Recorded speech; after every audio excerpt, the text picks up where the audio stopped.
In front of me is Samsung Galaxy Z Flip 6, and today I would like to show you how you can change theme of this Samsung.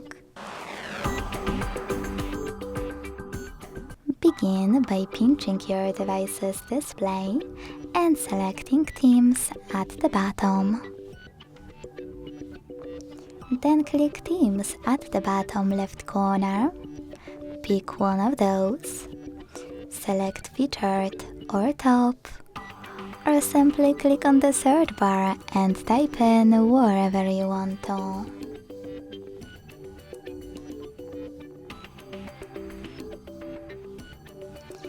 After selecting a perfect theme for you, select download at the bottom and hit apply.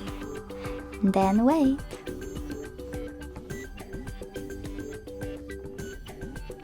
As you can see, after that, theme of my Samsung has changed.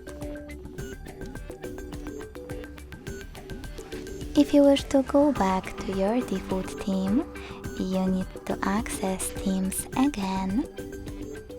Select menu at the bottom right corner and click on my stuff at the top right left one. Then tap on default theme and hit apply. Thanks so much for watching. If you enjoyed this video, leave a like, comment and subscribe. Bye!